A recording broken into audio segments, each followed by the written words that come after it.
Welcome to the Getting Divorced Without Losing Your Mind podcast with Corey Shapiro. We're continuing our ebook overview.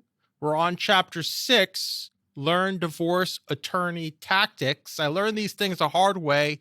Hopefully, you'll get some good information here. So, first of all, I've seen 3 approaches to resolving divorce. Everyone talks about the collaborative model. That's people who are going to mediation, collaborative divorce. Generally very friendly, very civil. Those people don't necessarily need attorneys, except maybe just to draft agreements or maybe just as a consult. The next thing you're looking at is a diplomatic model where you have a little bit more differences, but everyone understands they have to compromise. There's going to have to be short-term losses for long-term gains. So you're dealing with relatively reasonable people, especially when they're dealing with professionals who are collaborative minded and trying to really do what's best for the family. And then you have the win at all costs model. That's the competitive model. That's where you have attorneys who are more advocates than counselors, where billing is the name of the game and fighting for, it doesn't matter that they're destroying the family. That's just collateral damage, right? And to get out of that model is challenging. And that's why I wrote this book. That's why I'm doing this podcast, because once you're in this thinking, this retribution, this victim mentality, it's so hard to get out of that triangle. All right. So what I've seen is 4 primary attorney tactics. I'm going to go through each of them one by one. First one's the swarmer. Call them the swarmer or the pressure cooker. They're just like, I think of them like flies, like a bunch of flies just annoying you, right? But they're not bees, so it's not terrible. You have to ignore them. It's usually not important, not urgent, but they're all over the place, right? And what you're going to see here is the other side's asking for the sun, the moon, the stars. Yes, yes, yes. Of course, that's baseline. And the attorney is just going to bring up everything. They're just going to wear down the budget because they have to ramp up fees, right? And they're just wearing you down. You're like, I don't want to deal with these swarmers. I'll just give in. The key here is patience. Ignore the noise, focus on your long-term goals. All right, tactic 2, the brawler.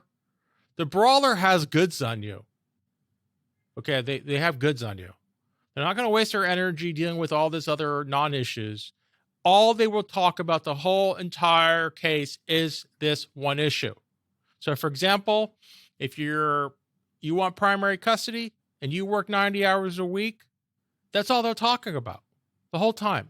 So if you have something that may be case ending, where the court may not award primary custody to someone who works so much, if the other side maybe doesn't work so much and everything else being equal, then what I've seen is you got to tell your attorney early on, be vulnerable. Don't wait. Don't conceal things. Don't waste all that money. If you do, you might just have just wasting resources and might not win.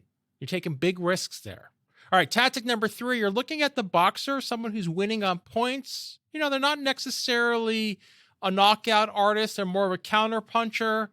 They're trying to just dot the I's, cross the T's, trying to be efficient with the budget, dancing around the issues, trying to seek, create value, use leverage where necessary. The way to deal with the boxer is just, I guess, start talking realistically. If there's no frame of reference for settlement, use law, use cases, show your points, not just based on emotion. If you're in emotion, the other side agrees to it, that's fine. What I mean by that is, listen, if someone wants to pay 3 times the amount of child support and the other side wants to take 3 times the amount of child support, that's fine. But that attorney will say, listen, why do you have to pay 3 times the amount of child support? Don't obligate yourself to it. You could just do the baseline what the court would probably do. And then with this additional child support, don't even put it in the agreement. It could be a gift. Give as much as you want, but who knows? There could be a reversal going forward. So why obligate yourself to that? Right? So very pragmatic thinking. And then tactic number 4, and these are the people you see in the papers, the top dogs. These are the named partners. These are the high-powered attorneys. They have, associates, partners. In New York City, they're billing over $1,000 an hour. Now, if you have 2 top dogs, and you're dealing with, relatively reasonable people, even though they might be ultra wealthy, like you've seen with the billionaire divorces, where there's no hard feelings necessarily, then it might be a quick an easy, painless divorce. On the other hand, there's bad blood. That's where things get nasty. And even when there's a lot of money going around, people get mean and people can act out.